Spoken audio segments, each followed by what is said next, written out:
Comme ces derniers temps, je suis un peu obsédé par tout ce qui est l'indépendance financière et la liberté financière. J'ai eu l'occasion de m'entretenir avec pas mal de personnes pour parler un peu de mes différents projets. Et en discutant un peu avec les gens pour savoir ce que eux ils en pensent, si eux-mêmes pensaient de temps en temps à pouvoir ouvrir leur propre commerce ou alors tout simplement voilà, faire des placements assez intéressants, des investissements assez intéressants pour pouvoir vivre de revenus passifs. Et il y a beaucoup de gens qui me disent moi en fait je suis 100% prêt psychologiquement. Je suis vraiment prêt à faire le pas, dans ma tête tout est clair. Mais alors par contre il y a un problème, c'est que je ne peux pas parce qu'il y a des problèmes qui sont extérieurs à moi-même et qui m'empêchent de faire le pas. Moi j'appelle cela les blocages techniques. Il y a toutes sortes de blocages. Alors par exemple, il y en a qui vont dire non, moi c'est pas possible parce que ma femme ne voudra jamais, il en est hors de question, j'en ai déjà parlé avec elle, voilà, elle veut pas.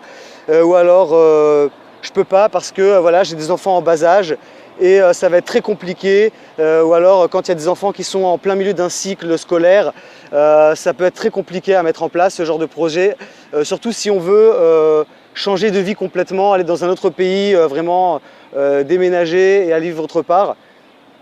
Parfois on est confronté à pas mal de blocages qui ne dépendent pas de nous-mêmes en fait.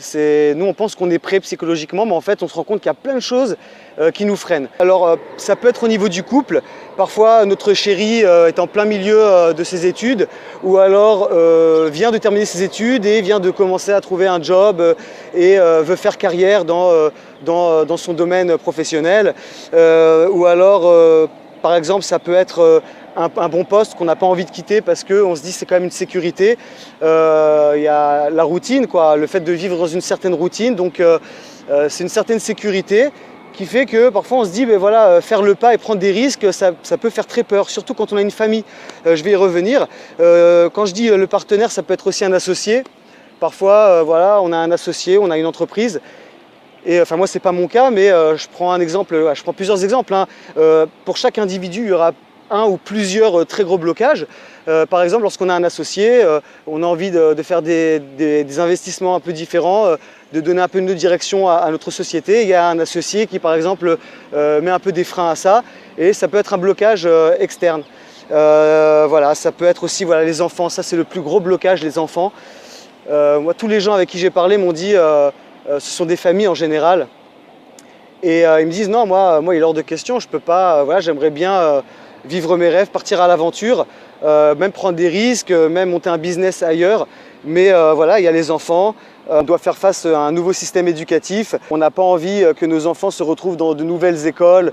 Parfois, on n'a tout simplement pas les mêmes rêves. C'est-à-dire que notre conjoint ou notre conjointe ne voit pas les choses de la même manière, n'a pas forcément envie de se lancer à l'aventure ou même de se lancer dans un projet. Voilà, ça peut être dangereux, ça peut faire peur, c'est des risques, c'est beaucoup de temps, beaucoup d'énergie. Et parfois, il y a la sécurité de la routine. Voilà, on est bien, on a notre petite routine, on a notre petites habitudes et on n'a pas forcément le courage de changer ça et de vraiment faire le pas. Alors voilà, il y a vraiment toutes sortes de blocages. Ça peut vraiment aussi être un problème lorsque on va partir à l'étranger, devoir s'adapter à une nouvelle culture, à une nouvelle langue, une nouvelle monnaie, etc. Ça peut représenter vraiment une source de crainte pour son entourage, pour son partenaire, pour ses enfants, etc. Et il y a aussi, d'ailleurs, quand on part à l'étranger, il y a aussi le blocage un peu émotionnel qui est celui de la famille. On va quitter nos amis, on va quitter notre famille, on va s'éloigner un peu de tous nos repères et ça fait vraiment très peur.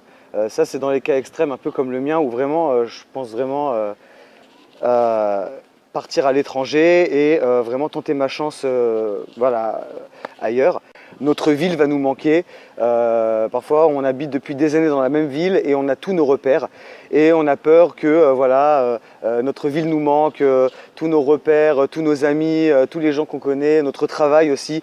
On a peur. Donc voilà, la famille, les amis, tout le monde va nous manquer et on a un petit peu peur de s'éloigner des gens qu'on aime.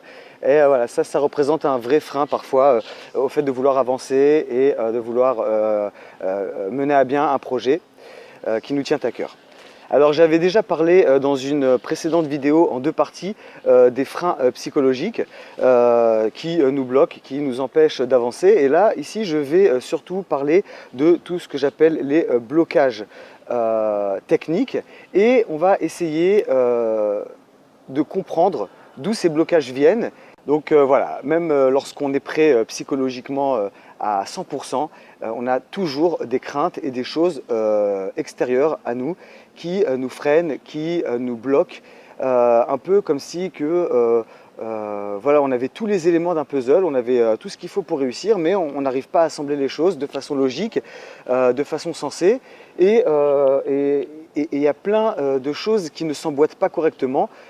Et on se demande pourquoi on n'avance pas. Alors c'est la raison pour laquelle moi je fais cette vidéo, parce que j'ai l'impression que depuis des années et des années et des années, j'arrête pas de lire des livres, regarder des documentaires, voilà, écouter des témoignages, voir des films, voilà, plein de choses qui parlent de l'épanouissement, de la réalisation de ses rêves, de pouvoir vivre la vie de ses rêves, etc. Et j'ai l'impression qu'en fait, il n'y a rien qui avance. En fait, plus ça va, et j'ai l'impression que plus je vais en arrière, j'ai l'impression de ne pas avancer.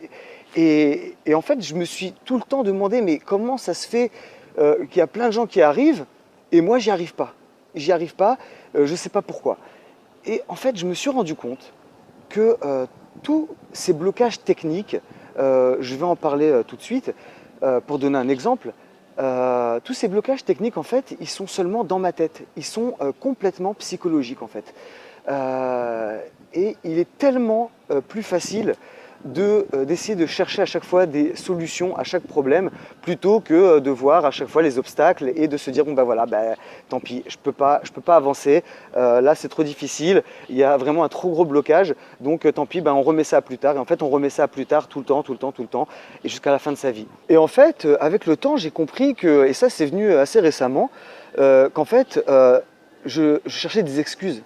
Tout simplement, beaucoup de gens sont dans ce cas aussi, cherchent en fait des excuses parce qu'ils ont peur d'avancer, et en fait c'est dans la tête que ça se passe. Le switch, il doit être dans la tête. Si on passe son temps à trouver des excuses à la réussite, eh bien en fait ça veut tout simplement dire qu'on n'est pas prêt à réussir. C'est-à-dire qu'on n'a pas encore eu le déclic, on n'a pas encore réussi à se convaincre que c'est possible, tout simplement. Et en fait, je suis arrivé à cette conclusion assez récemment, parce que je me suis dit, il n'y a aucune raison que j'arrive pas à avancer. Je vois, il y a beaucoup de gens dans le monde qui arrivent à monter des entreprises, qui arrivent à avoir vraiment une certaine indépendance financière, qui arrivent à s'en sortir. C'est pour ça que je pense que la première chose, vraiment la chose essentielle, c'est tout d'abord de se responsabiliser. Ça, c'est vraiment un point essentiel, se responsabiliser, parce qu'on peut mettre toute sa vie la faute sur son patron, la faute sur ses parents, sur son éducation, sur ses expériences, sur tout. On peut mettre des excuses sur chaque chose. En fait, tant qu'on n'a pas fait le switch dans sa tête, tant qu'on n'a pas compris que le problème il vient de là, on ne pourra jamais trouver de solution aux problèmes techniques, et à chaque fois qu'on aura des problèmes et qu'on parviendra à trouver une solution, en fait il y en aura encore 12 autres qui vont arriver, parce que on n'est pas prêt dans notre tête, on n'a pas réussi à se convaincre qu'on méritait déjà, tout simplement, qu'on méritait d'y arriver, qu'on méritait l'abondance. Ça c'est quelque chose qui est très important, j'en parlerai dans un autre, peut-être dans une autre vidéo. C'est le fait d'être conscient du fait qu'on mérite l'abondance, qu'on mérite le bien-être, qu'on mérite les bienfaits de cette planète, de ce monde. Et si on n'est pas convaincu qu'on mérite cela, qu'on mérite vraiment le bonheur ne pourra jamais arriver. Il faut vraiment se convaincre que le bonheur est possible. Une fois qu'on sait qu'il est possible, il faut se convaincre qu'on le mérite vraiment. Et une fois qu'on sait qu'on le mérite vraiment, on trouve vraiment des solutions à chaque problème. Voilà. C'est très important, alors déjà, de se responsabiliser. Deuxièmement, comme les blocages sont externes, il faut convaincre notre entourage que notre projet tient la route, qu'on est vraiment assez fort dans sa tête, mais aussi qu'on a assez envisagé assez d'éventualités pour donner des réponses en fait à chaque objection, à chaque choses qu'on pourrait entendre de notre entourage et qui pourraient en fait nous mettre un peu des freins et nous faire baisser les bras. Et ça, c'est encore une fois les freins psychologiques dont j'avais déjà parlé dans la précédente vidéo. Là, vraiment, on parle de cas où on n'est pas le seul à décider. C'est-à-dire qu'on doit avoir l'accord d'une deuxième personne, l'accord de son partenaire, de son conjoint, l'accord de ses enfants, même parfois de son associé, de son patron, etc. etc. Et parfois on n'est pas tout seul à prendre des décisions et donc voilà, on est un petit peu bloqué. Alors c'est pour ça que c'est très important de beaucoup discuter, de beaucoup échanger. D'essayer d'apporter des réponses vraiment à chaque question, d'apporter des solutions à chaque problème et vraiment d'essayer de présenter à chaque fois les choses sous un angle différent, sous un angle toujours encore plus logique, encore plus raisonnable et raisonné. Et pourquoi c'est important de faire ça? Parce que ça nous oblige à argumenter. Et lorsqu'on est obligé d'argumenter, ça nous oblige aussi à nous documenter. Et en fait, le fait de se documenter, ça nous aide à nous former, tout simplement. Et lorsqu'on est formé, on est sûr de soi. On est beaucoup plus crédible, car on est beaucoup plus persuasif. Et le fait de beaucoup communiquer avec les autres, d'essayer d'apprendre de chaque personne, d'essayer vraiment de poser des questions à tout le monde, d'essayer de découvrir un petit peu d'autres points de vue, différentes critiques, ça nous aide à nous former et à voir les choses de façon beaucoup plus claire, de façon beaucoup plus limpide. Et cela nous permet aussi d'être beaucoup plus convaincants. Et en fait, c'est seulement en étant convaincu qu'on devient convaincant. Donc c'est très important de bien à chaque fois envisager toutes les options. Vraiment, chaque problème qui arrive, en fait, l'analyser et se demander est-ce qu'il y a une solution par rapport à ce problème? Est-ce qu'il y a d'autres personnes dans le monde qui ont ce problème? Et est-ce que ces personnes-là ont trouvé des solutions? Oui. Donc pourquoi moi je n'y arriverai pas? Et est-ce que moi je mérite de trouver une solution à ce problème? Est-ce que je pense que j'ai la capacité intellectuelle, les capacités mentales de trouver des solutions à chaque problème? Oui. Donc à partir du moment où j'ai la réponse positive à chaque problème, je peux forcément trouver les réponses à comment, avec qui, pourquoi, combien, etc. Tout ça, toutes ces réponses-là viendront toutes seules en fait. Et en fait, en étant convaincu et donc convaincant, on devient par la même occasion très rassurant, puisque on arrive à calmer un petit peu toutes les tempêtes émotionnelles qu'on peut rencontrer. Les enfants, par exemple, lorsqu'on a des enfants qui posent beaucoup de questions. Moi, j'ai pas d'enfants encore, mais je peux comprendre le blocage de certaines personnes qui en ont. C'est d'ailleurs, parmi les gens avec qui je discutais dernièrement, c'était vraiment le gros blocage, les enfants, le conjoint, la conjointe, et aussi le confort de la routine, etc. Tout ça, ça fait très peur. Donc, il faut vraiment réussir à discuter pour convaincre et rassurer son entourage. Vraiment discuter beaucoup, communiquer, échanger pour vraiment rassurer son entourage et montrer que ce qu'on fait en fait c'est tout à fait logique, c'est tout à fait raisonné. Voilà, c'est pour ça aussi qu'il faut montrer aux gens que c'est pas seulement une idée comme ça loufoque qui vient d'apparaître dans notre vie. Parfois les gens comme moi qui ont essayé pas mal de choses dans leur vie et qui n'ont pas forcément réussi à vraiment aller au bout de leur projet, et qui ont parfois baissé les bras rapidement, parfois ils perdent un peu de crédit par rapport à leur entourage, par rapport à leur conjoint, etc. Donc il faut vraiment montrer à notre entourage qu'on est crédible. Il y a une règle super importante que vraiment j'essaye d'appliquer vraiment au quotidien, que j'essaie de me remettre en mémoire à chaque fois au quotidien, c'est vraiment de passer à l'action au plus vite, mais toujours préparer un bon plan d'attaque. Ça, c'est très important. Vraiment, j'essaie de tout le temps penser à ça, de mettre cela en pratique. C'est vraiment un résumé de tout ce que j'ai pu lire, entendre, écouter ces dernières années. C'est vraiment passer à l'action au plus vite, ne pas attendre. Passer à l'action au plus vite, mais toujours préparer un bon plan d'attaque. Et alors bien entendu, il faut faire les choses de façon méthodique, de façon structurée, de façon intelligente. Il faut pouvoir aussi le justifier. C'est justement pour ça qu'il faut beaucoup parler à son entourage, beaucoup expliquer les choses de façon claire, pour vraiment se rendre compte que ce qu'on dit, c'est ça tient la route. Voilà, il faut qu'on puisse tenir la route. Et c'est pareil aussi pour les banques, pour tous les gens qu'on doit convaincre qu'en fait, voilà, on est quelqu'un de sensé, qui ne fait pas les choses au hasard. Tous les gens avec qui on veut travailler, c'est important de leur montrer qu'on est quand même quelqu'un qui a la tête sur les épaules et qui est quelqu'un de quand même sensé et qui ne prend pas des risques n'importe comment. Donc c'est important de faire les choses pas à pas et d'aller doucement, mais de passer à l'action tout de suite. C'est-à-dire de préparer dès maintenant un vrai plan d'attaque, un vrai plan d'action. C'est très important aussi pour se booster et pour vraiment faire avancer les choses de façon très puissante, c'est d'avoir une vision très claire des objectifs à atteindre. C'est-à-dire que lorsqu'on sait où on veut aller, lorsqu'on sait quel est le but que l'on veut atteindre, lorsqu'on a vraiment une image claire dans notre tête, alors on va forcément toujours trouver une façon d'y arriver. Parce que dès qu'on va avoir quelque chose qui va nous bloquer la route, on va toujours réussir à trouver un autre chemin parce qu'on voit en fait l'image à l'horizon, on voit vraiment une image claire et on sait que voilà, c'est là-bas qu'il faut arriver. Et donc même si on a des petits blocages par-ci par-là, voilà, on arrive toujours à trouver une façon d'y arriver pour en fait atteindre ce but ultime. Qui est, bon, chacun a son but ultime, hein, chacun a ses rêves, chacun a des rêves différents.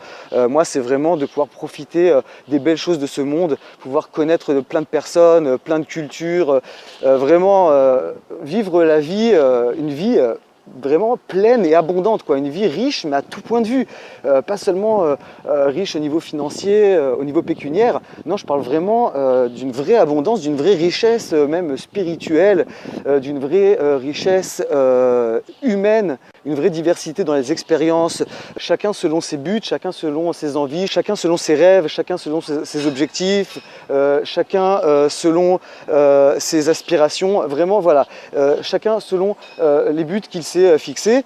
Et pourquoi c'est important d'avoir une image très claire aussi dans sa tête, c'est parce que comme ça on arrive forcément à trouver beaucoup plus facilement des issues de secours. Avoir une vision très claire des objectifs à atteindre, c'est un peu comme si on était dans un labyrinthe et qu'on n'arrivait pas à trouver la sortie. Et qu'on tourne, on tourne depuis des années et des années, on n'arrive vraiment pas à trouver l'issue qui nous mène donc à la liberté. Alors qu'en fait, il suffit juste de survoler le labyrinthe, de regarder les choses avec un peu plus de hauteur. Et en fait, on se rend compte que c'est tout simple. En fait, voilà, l'entrée elle est là, au milieu il y a ça, là tu as un mur, là tu as un truc. Et en fait, voilà, la sortie elle est là, c'est tout simple. Mais quand on est à l'intérieur du labyrinthe, on ne s'en rend pas compte. Donc c'est pour ça que voir les choses avec un peu plus de hauteur, c'est très important. Quand je dis prendre du recul et voir les choses avec un peu plus de hauteur, ça veut dire tout simplement ne pas s'arrêter à chaque obstacle, ne pas s'arrêter à chaque problème.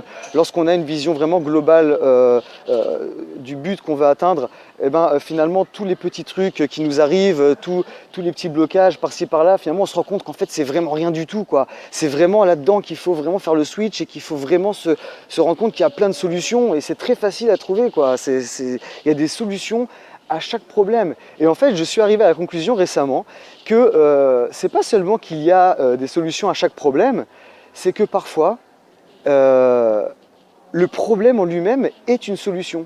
Alors pourquoi c'est très important de tout d'abord préparer un bon plan d'attaque avant de vraiment passer à l'action, de vraiment d'aller sur le terrain. C'est parce que c'est très important de ne pas déstabiliser le bon équilibre familial, voilà, de ne pas inquiéter son conjoint, de ne pas trop faire paniquer les enfants, de ne pas trop inquiéter les parents, les frères, les sœurs, etc. Toutes les personnes qui s'inquiètent pour nous, vraiment les rassurer, leur dire que ça va, vous inquiétez pas, je fais les choses de manière très calme, de manière très sereine. C'est pas sur un coup de colère, c'est pas sur un coup de tête. Vraiment, je le fais de façon très calme, je le fais de façon intelligente et de façon très constructive, parce que voilà, le but ici c'est pas non plus de mettre son couple en danger, de mettre sa famille en danger, c'est pas du tout le but. Le but ici c'est vraiment d'aller de l'avant et de réaliser ses rêves, donc c'est vraiment un but positif. Le but c'est pas de faire de la peine à son conjoint, de se disputer, voilà, moi ça m'est beaucoup arrivé en fait, voilà, c'est pour ça que moi je vais arriver à mon propre exemple, parce que souvent j'ai eu l'occasion de parler à des personnes qui m'ont dit ouais mais toi c'est un petit peu facile pour toi de partir à l'aventure, de tenter ta chance, voilà, partir à l'étranger, vraiment réaliser tes rêves parce que voilà, t'as pas d'enfants, voilà, t'as pas vraiment un boulot qui te passionne, t'as pas vraiment des conditions qui t'empêchent vraiment de faire ça. Donc vas-y, va de l'avant et bonne chance, quoi. Voilà, t'es quand même assez libre dans ta vie, tu peux très bien tout quitter du jour au lendemain, tu risques pas grand-chose. Mon mari et moi, on a été confrontés, et on est encore confrontés à pas mal de blocages. Pour que ce soit un tout petit peu plus clair, je vais raconter un petit peu ma life en fait.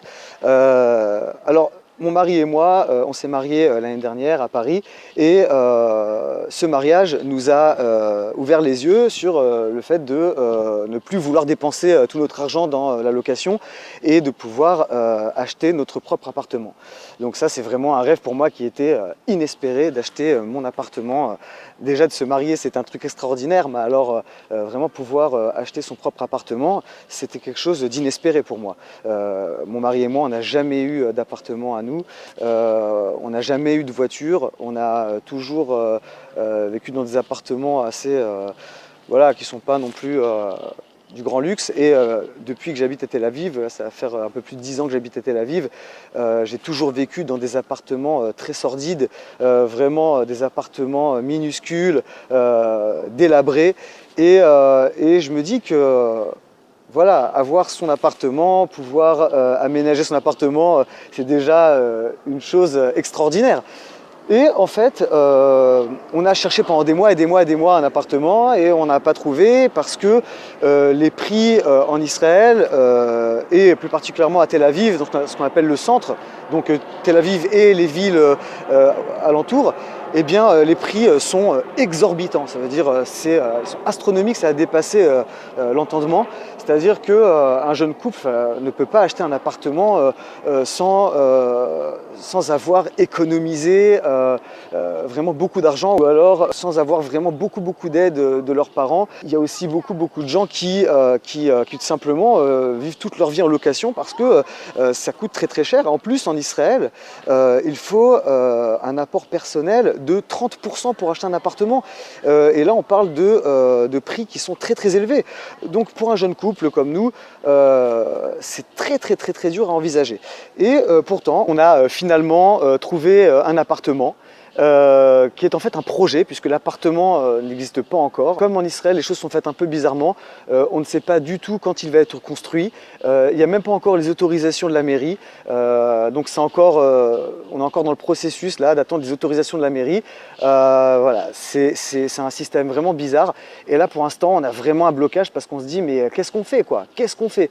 Alors pour l'instant, on vit dans un appartement vraiment minuscule, vraiment pourri. Il faut le dire, et on paye 1 000 € par mois. On va devoir pour l'instant continuer à payer des loyers, on va continuer à devoir vivre en location pendant des années et des années, et finalement, on pensait avoir fait un bon deal en achetant un appartement pas trop cher, mais finalement, enfin pas trop cher, quand je dis pas trop cher, c'est quand même 360 000 €. Donc voilà, quand je dis pas trop cher, c'était le moins cher dans le marché, quoi, pour rester un petit peu dans le centre, même si c'est quand même un petit peu éloigné du centre, donc voilà, c'est un peu compliqué. Et en fait, ce qui se passe, c'est que lorsqu'on a signé pour cet appartement, donc on voulait juste réaliser un rêve basique, c'est-à-dire de pouvoir acheter un appartement et après même s'acheter une petite voiture et continuer à travailler en tant que salarié toute notre vie en fait, et continuer à vivre dans cet appartement. Et en fait, ce qui se passe, c'est que entre-temps,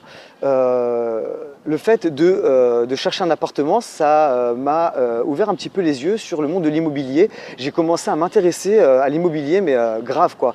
Et j'ai vu en fait plein de documentaires, plein de reportages sur l'immobilier et ça me passionnait de plus en plus. Et j'ai commencé à voir un petit peu même des émissions de Stéphane Plaza. Et il y avait notamment l'émission Chasseur d'appart qui m'a vraiment ouvert les yeux sur les opportunités qu'il y avait en France. Donc moi j'ai quitté la France pour vivre en Israël. C'est vraiment bon, les choses ont fait que j'ai atterri en Israël et que ça fait 12 ans bientôt que j'habite ici vraiment en tant que citoyen.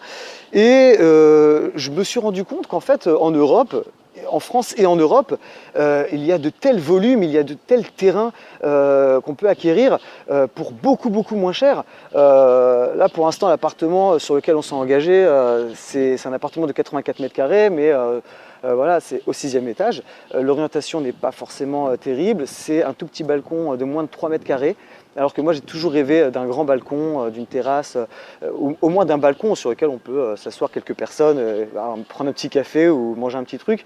Et là en fait on se retrouve avec un balcon qui peut à peine contenir une table et 2 personnes, ou maximum 4 personnes, mais vraiment en étant vraiment à l'étroit. Et donc voilà, c'est un rêve qui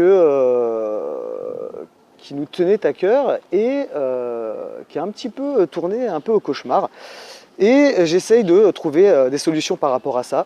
Alors il y a eu un blocage aussi au niveau de mon mari, parce que mon mari pour moi a été un vrai frein, parce qu'il n'a pas du tout eu le déclic comme je l'ai eu moi, et il ne voyait pas du tout les choses de la même manière, hein. C'est-à-dire que pour lui, voilà, le circuit normal, c'est de travailler, avoir des heures de bureau, travailler 8, 9 heures, 10 heures par jour, et voilà, avoir un salaire tous les mois et acheter son appartement, acheter sa voiture, passer toute sa vie en fait à économiser pour payer l'emprunt immobilier.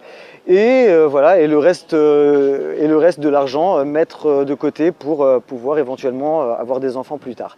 Donc voilà, lui c'était sa façon de voir les choses, et j'ai eu beaucoup de mal à le convaincre d'adhérer au plan que j'ai envie de mettre en place, au projet que j'ai envie de mettre en œuvre, parce que j'ai des petites idées. Je vais en parler vraiment un tout petit peu plus tard dans la vidéo. J'ai pas mal d'idées, j'ai envie de passer à l'action. J'ai mis voilà, quelques plans en marche, et j'attends voilà, que les choses se fassent doucement, en essayant à chaque fois de voir les choses sous un angle un peu différent, en essayant de trouver des solutions à chaque petit problème qui pourrait survenir, vraiment anticiper vraiment les choses. Ça c'est important. Il y a aussi donc le blocage émotionnel, c'est-à-dire que voilà, on a notre famille ici, moi j'ai une grande partie de ma famille ici en Israël, lui il a toute sa famille ici en Israël, et c'est très dur de se dire qu'on va s'éloigner de notre famille, qu'on va peut-être les voir beaucoup moins souvent. Déjà qu'actuellement on a beaucoup de mal à voir nos proches à cause des heures de travail, parce que voilà, on travaille tout le temps. Il y a aussi le fait qu'on a un petit peu de mal à s'imaginer en fait vivre autre part que Tel Aviv, parce qu'on a vécu ici tellement d'années que c'est très dur de se dire que voilà, on va vivre vraiment dans un autre pays. Même pour mon mari, c'est très difficile pour lui parce qu'il n'a pas du tout la langue. Et en fait, moi, vraiment la chance que j'ai, et c'est vraiment un vrai avantage, c'est que mon mari partage les mêmes rêves que moi. En fait, on a beaucoup de rêves en commun, et on a tous les deux beaucoup de motivation. On est tous les deux très enthousiastes, et on a tous les deux vraiment envie de vivre pleinement la vie. On a envie de voyager, on a envie de voir plein de choses, et on a vraiment plein de choses en commun qu'on a envie de réaliser. Et c'est ça qui m'a aidé justement à le convaincre qu'en fait voilà, mon plan est une chose, et en fait la seule option qu'on a pour pouvoir dès maintenant aller de l'avant et construire notre avenir. Donc là, je prépare tranquillement mon petit plan, et j'essaye de convaincre mon mari que ce plan est quelque chose de sensé et quelque chose d'intelligent. C'est quelque chose aussi qui est indispensable, parce que si on veut pouvoir réaliser tous nos rêves, c'est dès maintenant qu'il faut commencer à investir, au moins prendre quelques années de notre vie pour investir et voir quelles sont les différentes opportunités. Nous, dans notre cas, en fait, il y a aussi un autre blocage supplémentaire qui vient s'ajouter à tout ça, c'est que voilà, nos familles ont un peu besoin de nous. Je ne veux pas trop rentrer dans les détails, mais voilà, nos parents n'ont pas vraiment de revenus, enfin en tout cas pas de gros revenus, et ils auront besoin d'aide à l'avenir, ils auront besoin de nous à l'avenir. On a une situation familiale un peu particulière, et devoir s'éloigner de notre famille et les laisser un petit peu tomber, parfois voilà, moi je culpabilise un petit peu, et j'ai peur aussi que mon mari m'en veuille pour ça. Et en fait, j'essaye de raisonner un petit peu tout le monde en disant qu'en fait, si je décide de passer à l'action maintenant, c'est tout simplement parce que je pense à leur avenir, et que je sais que peut-être plus tard, ils auront besoin de nous, s'ils ont besoin d'aide pour leur santé. Et donc en fait, moi, je suis convaincu que la meilleure façon d'aider ma famille, c'est de passer à l'action maintenant pour pouvoir les aider plus tard. Au-delà de l'indépendance financière et de la liberté financière, etc., il y a aussi et surtout la volonté d'assurer un certain avenir à nos familles et voilà, de préparer vraiment notre avenir. On entend tellement de choses par rapport aux retraites, par rapport à l'avenir, etc. On est vraiment sûr de rien et on ne sait pas si l'argent qu'on a économisé ou l'argent qu'on a réussi à un peu épargner va suffire pour assurer nos vieux jours en fait. Et ça c'est vraiment très important de penser à ça dès maintenant parce que si on n'anticipe pas, eh bien, on se retrouve un petit peu voilà, au dépourvu et on se retrouve vraiment dans une situation où voilà, on voit pas, on voit vraiment plus de solutions, on voit vraiment plus comment on peut s'en sortir. Et ça arrive hélas à beaucoup de personnes âgées. J'entends tellement de choses autour de moi qui se passent, des gens, des personnes âgées qui arrivent même plus à se payer vraiment de quoi manger et boire, quoi. Ça fait vraiment beaucoup de peine. Il faut vraiment essayer de prévoir les choses et vraiment d'anticiper les événements. Et vraiment ce qui est très important pour moi, c'est d'avoir beaucoup plus de temps pour avoir des loisirs, pour pouvoir faire du sport, vraiment profiter des belles choses de la vie, faire des voyages, vraiment pouvoir optimiser aussi toutes mes compétences. C'est-à-dire que je sens que dans le travail que je fais actuellement, voilà, j'utilise pas 1% de mes compétences, 1% de mon savoir, de mes connaissances. J'ai l'impression que voilà, je fais un boulot qui ne sert pas à grand chose et je perds vraiment mon temps, je perds mon argent, je perds mon énergie pour vraiment des choses qui ne servent à rien. Et donc c'est ça aussi l'indépendance financière, c'est pas forcément dire ah voilà je suis patron, j'ai réussi ma vie. Non, c'est pas ça du tout. C'est vraiment dans une optique de préparer l'avenir, assurer un certain avenir et optimiser aussi ses compétences en étant utile à soi-même, à son entourage et à toutes les autres personnes dans le monde. Vraiment, parfois, je me pose la question, je me dis mais pourquoi je travaille autant d'heures pour mettre un petit peu d'argent de côté, de l'argent qui dort et qui perd de sa valeur chaque jour en fait. Donc voilà, on économise de l'argent toute notre vie, on travaille. Pour l'instant, l'argent, il ne fait pas grand-chose, il dort dans le compte en banque et finalement, ben voilà, il perd de sa valeur et avec l'inflation, etc., voilà, il perd de sa valeur et on se retrouve avec de l'argent accumulé mais qui finalement finit aussi par être dilapidé parce que les prix augmentent et tout augmente. Moi je me souviens, la deuxième location que j'avais eue à Tel Aviv, mon propriétaire m'avait dit mais tu dois forcément trouver une solution pour augmenter tes revenus, tu ne peux pas continuer à gagner si peu. Et je ne comprenais pas ce qu'il voulait dire. Pour moi, ben voilà, j'ai un job, voilà, qu'est-ce que je peux faire pour gagner plus d'argent? Il m'a dit, tu dois trouver une solution, tu dois vraiment trouver une solution pour augmenter tes revenus parce qu'avec l'inflation, ton argent ne vaudra plus rien. Tu vas beau avoir économisé, ça ne servira à rien. Et je me rends compte maintenant en fait, je suis en train de me rendre compte maintenant. Tout l'argent que j'ai économisé, en fait, c'est même pas assez suffisant pour payer les 30% d'apport personnel pour l'appartement sur lequel on s'est engagé. Donc ça, c'est vraiment très important de vraiment donner de la valeur à son temps, à son argent et utiliser toutes ses compétences, optimiser toutes ses compétences au service des autres. C'est très important de ne pas faire les choses dans un but égoïste, de vouloir réussir sa propre vie, de vouloir avoir ses propres biens immobiliers, avoir son argent, d'avoir ses... Non, le but ici, c'est bien entendu un but beaucoup plus global, beaucoup plus humain, beaucoup plus vraiment un but de partage, c'est-à-dire aider les autres aussi à concrétiser leurs rêves. Et comment on fait pour aider les autres à concrétiser leurs rêves? Il faut leur prouver que c'est possible. Comment on fait pour prouver à d'autres personnes que c'est possible? Il faut déjà y arriver soi-même. Et pour y arriver soi-même, il faut être prêt. Il faut être prêt psychologiquement et il faut être prêt aussi techniquement. Pour ça, il faut trouver des solutions à chaque problème et c'est pour ça qu'il faut une très bonne préparation psychologique. C'est très important d'être très bien préparé psychologiquement. C'est un très gros travail sur l'esprit. Il faut vraiment faire un vrai travail sur soi pour se préparer à toute éventualité, vraiment essayer à chaque fois d'être critique, mais à chaque fois d'être assez positif et motivé pour à chaque fois trouver d'autres angles, d'autres solutions. Et pour ça encore, c'est toujours la même chose, comme j'en avais parlé dans la précédente vidéo, il faut beaucoup de formation, beaucoup de documentation, être très curieux, voilà, être très curieux, développer sa curiosité. Dès qu'on voit un truc, dès qu'on entend un truc, une opportunité, quelque chose, voilà, vraiment regarder, s'intéresser, écouter ce que les gens ont à dire et essayer d'en prendre de la graine. Voilà, essayez d'en prendre de la graine. Voilà. Sélectionnez quelques personnes autour de vous, ou même sur Internet, etc. Des gens qui ont réussi ou qui ont réussi à mettre en œuvre un projet, qui ont réussi à réaliser les rêves que vous voulez réaliser, ou qui ont réussi à construire telle entreprise ou telle start-up. Voilà, il y a des milliards de possibilités dans le monde, chacun selon le domaine qui le passionne. Et en fait, en regardant tous ces gens-là, en essayant de les copier, puisqu'en fait ce monde-là c'est qu'un copier-coller en fait, chacun copie et colle ce que les autres font, ça a toujours été fait et ça continuera à se faire. Le tout c'est de ne pas voilà, empiéter sur le travail des autres, vraiment utiliser ses propres compétences, ses propres expériences et son propre savoir pour voilà, faire les choses différemment des autres et apporter en fait quelque chose de différent aux autres, du fait que chaque personne en fait est différente, donc on apporte un peu de notre différence aux autres, on fait don aux autres de notre personnalité en fait, de qui on est.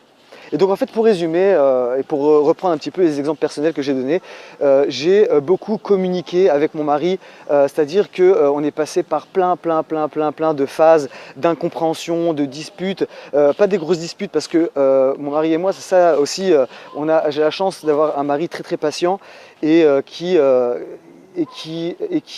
sait à quel point la communication c'est quelque chose de super important, d'indispensable dans le couple. Et c'est lui qui m'a appris ça en fait, qui m'a appris que ça sert à rien de se faire la gueule, se disputer, il faut vraiment discuter calmement, vraiment chacun donne son point de vue, chacun apporte ses critiques, chacun apporte sa façon de voir les choses et de là vraiment on construit quelque chose, un plan qui convient à nous deux. Voilà. On essaie de construire quelque chose qui nous convient à nous deux. C'est pour ça qu'il faut être assez précis pour convaincre notre conjoint que c'est le bon choix, que c'est la bonne décision, mais être assez souple pour pouvoir aussi comprendre notre conjoint et voilà, trouver avec lui des solutions, trouver avec lui d'autres angles, d'autres façons d'approcher les différents problèmes et voilà, de construire quelque chose de sensé.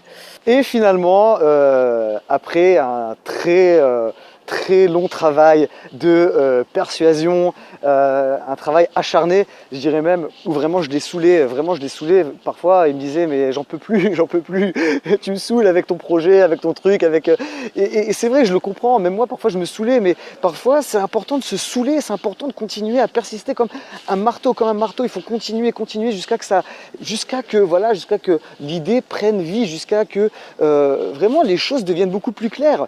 C'est très important. Et en fait, je l'ai rassuré. J'ai pas seulement essayé d'apporter des solutions plus ou moins voilà, approximatives. Non. J'ai vraiment apporté de vraies solutions. Alors déjà, je l'ai rassuré en lui disant, bon, pour l'instant, on garde notre job. Pendant plusieurs mois, on va continuer à travailler là où on est actuellement. Pour l'instant, ça va, tout se passe bien. Il y a des conditions de travail plutôt agréables. On a des entrées d'argent grâce à nos salaires. Donc voilà, il n'y a pas de raison pour l'instant de quitter notre job. Il vaut mieux construire les choses de façon calme et posée, ici en Israël pour l'instant. Et ce qui se passe, c'est que moi, depuis plusieurs années, j'ai quelque chose qui est en moi et ça je pourrais jamais l'enlever, c'est mon amour pour la France, mon amour pour la culture française. Voilà, je sais même pas par quoi commencer lorsque je parle de la France. Pour moi c'est ma vie, c'est mon enfance, c'est ma langue maternelle, j'adore la langue française. La gastronomie française, hélas j'ai jamais eu l'occasion vraiment de pouvoir goûter la vraie gastronomie française. J'aimerais bien au moins une fois ou deux fois dans ma vie pouvoir goûter un ou deux plats de chefs étoilés ou même de chefs, tout simplement de chefs français. C'est vraiment un rêve pour moi et voilà, pour l'instant j'ai l'impression que j'ai pas vraiment assez découvert la France, il me manque vraiment beaucoup de choses. Comme j'ai dit, les choses ont fait que je suis arrivé en Israël à cause de pas mal de petits événements dans ma vie. Et ce qui se passe, c'est que je me suis retrouvé là et j'ai pas vraiment choisi cet endroit-là. J'ai pas vraiment décidé que c'est l'endroit dans lequel je veux vivre, c'est l'endroit dans lequel je vais m'épanouir, etc. Non, en fait, les choses se sont passées comme ça et je me suis dit, mais en fait, j'ai quitté la France alors que j'adore ce pays. Et je me dis, voilà, c'est vraiment dommage de me limiter en fait à un seul pays, à un seul appartement, c'est-à-dire toute notre vie, on va devoir passer toute notre vie à payer pour un appartement qui ne correspond même pas aux critères qu'on recherchait à la base, juste parce qu'on s'est limité à un endroit dans le monde, alors qu'il y a tellement de pays où on peut investir, il y a tellement de possibilités, que ce soit la bourse, l'immobilier, que ce soit voilà, le fait de monter sa petite entreprise, son petit magasin. Il y a tellement de choses qu'on peut faire et à force de communication et de conversation avec mon mari, j'ai réussi à le convaincre qu'en fait c'était une bonne idée et maintenant il est encore plus motivé que moi, il est encore plus enthousiaste et parfois lorsque j'ai un petit coup de mou, lorsque je suis plus très sûr de moi ou que j'ai des petites craintes pour ce qui va se passer, comment les choses vont se passer, et ben c'est lui qui me motive et qui me dit mais non ça va aller et tout ça. Et j'ai réussi à le convaincre que nos prochaines vacances se feront dans le sud de la France. Voilà. J'ai décidé, c'est comme ça et maintenant il en est très content, même si au début il était un petit peu il n'était pas très convaincu. J'ai vraiment envie de lui montrer la France sous un autre aspect. Voilà, la France c'est pas seulement Paris, il y a plein d'autres villes et j'ai commencé par le sud de la France. Pourquoi?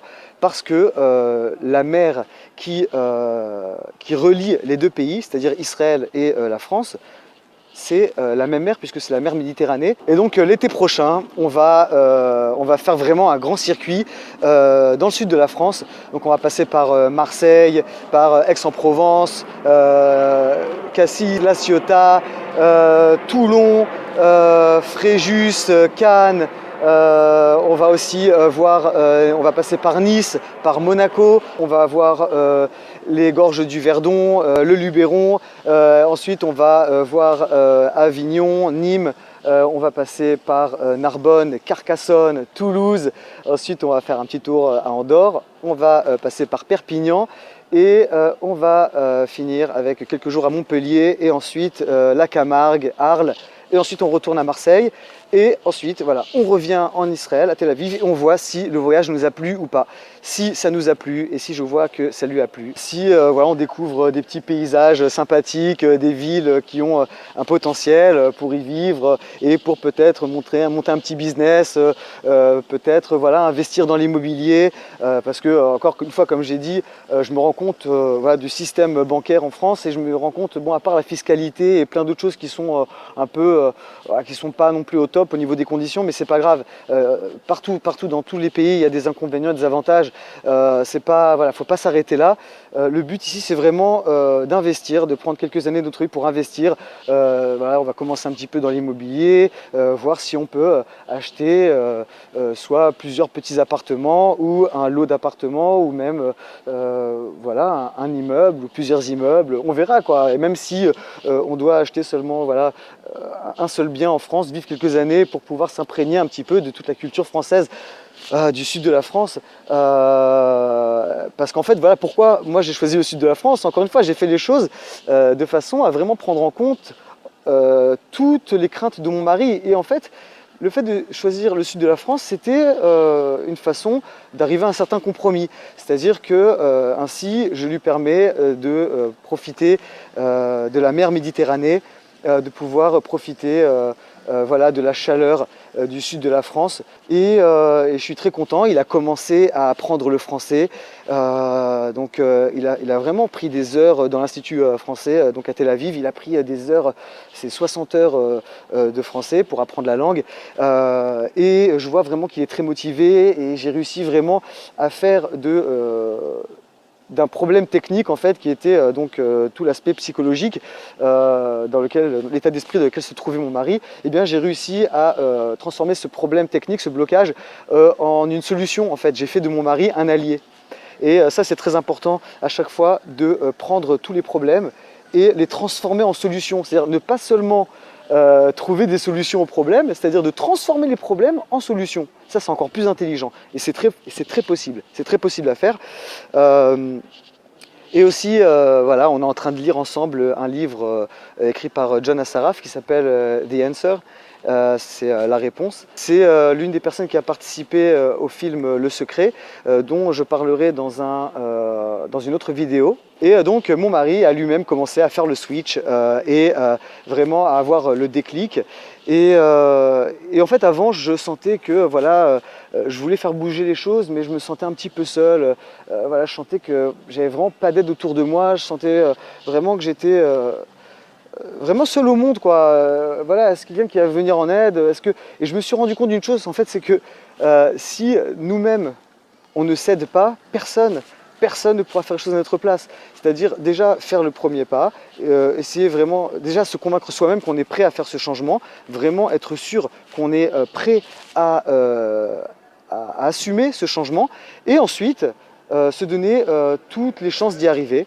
Et en fait, je me suis rendu compte au fur et à mesure du temps, au fur et à mesure des années, que tous les blocages que je rencontrais à chaque fois, tous les obstacles qui étaient extérieurs à moi-même, en fait, c'était tout simplement des blocages psychologiques. C'est-à-dire qu'il n'y a rien en fait qui peut nous arrêter lorsqu'on a vraiment envie d'y arriver, lorsqu'on est vraiment motivé. Il n'y a rien qui peut nous arrêter. Il n'y a que des solutions en fait. Le monde est abondant, le monde est rempli d'argent, le monde est rempli de gens, le monde est rempli de goût, le monde est rempli d'odeurs, le monde est rempli de couleurs. Il faut savoir utiliser toutes ces choses-là et en faire voilà, le plus bel arc-en-ciel, la plus belle des choses. Et c'est vraiment le but que j'ai envie d'atteindre. Et il est très important aussi d'acquérir l'esprit abondant, c'est-à-dire l'esprit de voir les choses en grand. De penser, de ne pas avoir peur, de ne pas se mettre des limites, parce que lorsqu'on se met des limites, on a une vie limitée. Non, non, non, il ne faut pas se mettre de limites. Il faut vraiment voir les choses en grand, ne pas avoir peur de se dire que voilà, on va aller en Europe et ensuite on va faire des choses grandioses dans le monde et on va aider des gens et on va vraiment, que ce soit, peu importe, que ce soit dans le coaching, que ce soit dans différents services qu'on peut apporter aux gens, dans différentes, voilà, on peut aider les gens de façon tellement différente, pas seulement financièrement, il y a plein de façons d'aider les gens. Et lorsqu'on a du temps pour le faire, lorsqu'on a une certaine indépendance financière, une certaine liberté financière, on a beaucoup plus de temps pour aider les autres. On a beaucoup plus de temps à consacrer aux autres. Et c'est ça dont je parlais tout à l'heure. En fait, ici, c'est pas un rêve égoïste, un rêve égocentrique. C'est vraiment une volonté de créer de vrais réseaux, de connaître du monde, d'aider les gens à concrétiser leurs rêves en leur montrant mon propre exemple. Et c'est pour ça que j'ai vraiment envie d'y arriver. Et c'est, je pense, le fait de vouloir aider ma famille et le fait de vouloir m'assurer un avenir et le fait de vouloir aider les autres, je pense que c'est surtout ça qui a fait que j'ai réussi à m'enlever tous les freins psychologiques en fait, toutes les choses qui me bloquaient, parce que j'ai fini par me dire que je ne fais pas les choses de façon complètement égoïste. Je fais les choses vraiment dans une vraie volonté d'aider les autres, dans une vraie optique de créer un partenariat avec chaque personne que je pourrais rencontrer dans ma vie, que ce soit un partenariat d'amitié, un partenariat de business, un partenariat, un projet, quelque chose, la mise en œuvre de quelque chose d'artistique. Voilà, c'est voir les choses vraiment comme une volonté de partager avec les autres. Ça, c'est très important. Et c'est pareil aussi pour l'appartement sur lequel on s'est engagé donc à Batiam, l'appartement dont j'ai parlé précédemment. Eh bien, c'est pareil. On se dit, voilà, pour l'instant, c'est ce qu'il y a. Voilà, c'est la situation, on est dans telle situation, on doit y faire face. Donc, qu'est-ce qu'on fait ? Est-ce que voilà, on reste bloqué là, on reste figé et on attend que quelque chose se passe, ou est-ce qu'on anticipe? Ou est-ce qu'on voit comment on peut transformer ce projet qu'on peut considérer en fait comme un échec, puisque finalement on ne va pas vraiment y vivre dans cet appartement et finalement on ne sait pas si on a vraiment fait une bonne affaire. Eh bien on va essayer de transformer cet échec en réussite. Que ce soit en mettant ce bien en location une fois qu'il sera construit, ou alors en le vendant avec une plus-value. On verra comment on va faire pour transformer ce petit cauchemar là qu'on est en train de vivre en quelque chose de très positif et peut-être même avec un petit billet à la fin, ça ferait pas de mal, vraiment ça ferait pas de mal. Et en plus je me dis peu importe si cet appartement en fait est une bonne chose, une mauvaise chose, c'est pas grave parce que en fait c'est ça qui m'a permis d'ouvrir les yeux sur toutes les opportunités en fait que je pouvais avoir ailleurs, à l'étranger. Et en fait si ça m'a permis d'en arriver à certaines conclusions et de faire vraiment un vrai changement dans ma vie, et bien dans ces cas-là, je peux dire que merci. Et si finalement à l'avenir il s'avère que ce projet n'était pas du tout rentable, et ben c'est pas grave parce que il a réussi à m'apporter vraiment quelque chose qui n'a pas de valeur, c'est-à-dire la prise de conscience. Et ça n'a pas de valeur. Ça, pour moi, c'est quelque chose de magnifique en fait, ce qui m'arrive. Donc voilà, j'essaye de relativiser les choses et me dire que c'est pas grave, on va réussir à s'en sortir et on va réussir à trouver une solution. Il n'y a pas de problème. Et puis voilà, hein, la vie est belle. Voilà, le principal, c'est de positiver, vraiment voir les choses de façon positive. positive. Parce que si on passe notre vie à ressasser le passé, à regretter nos choix, à regretter nos décisions, à s'apitoyer sur notre sort, et bien finalement on finira jamais par créer quoi que ce soit de positif. On finira toujours par répéter les mêmes erreurs encore et encore et encore. Donc vraiment ce qui est important ici, c'est vraiment de regarder les choses de façon positive et constructive, et aller de l'avant, tout simplement aller de l'avant. Voilà, donc je terminerai en disant que voilà, trouver des solutions à chaque problème, transformer chaque problème en solution, être très très bien préparé psychologiquement, essayer de transformer tous les échecs en succès, essayer de transformer tous les obstacles en partenaires et en alliés, et voilà, beaucoup discuter, communiquer, c'est très important, comprendre l'autre, comprendre les blocages de l'autre pour comprendre ses propres blocages à soi-même, et bien entendu essayer d'apporter à chaque fois des solutions, rassurer son conjoint, c'est très important pour réussir à le motiver ou à la motiver, et voilà, c'est très important d'apporter vraiment beaucoup de solutions, beaucoup de réponses, et très important aussi, et si je dois vraiment insister sur quelque chose, c'est anticiper, anticiper. Regardez toujours les choses de l'avant, regardez à l'horizon, toujours anticiper les choses et regardez le but à atteindre, les objectifs à atteindre. Et ça nous permet d'être fort, d'être presque, je dirais même, invincible. Voilà, je finirai en disant que c'est très important aussi de voir plutôt les problèmes et les barrières, plutôt les voir comme des portes pour lesquelles il faut trouver la clé correspondante.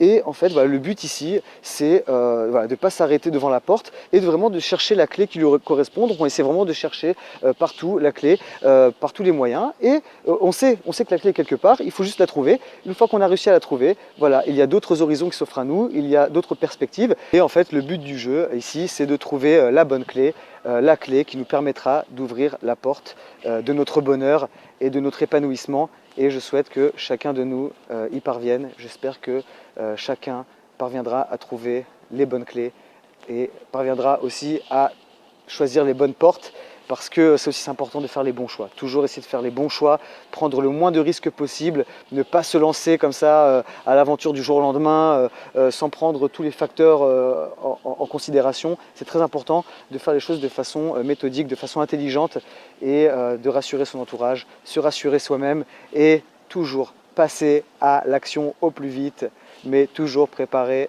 un bon plan d'attaque.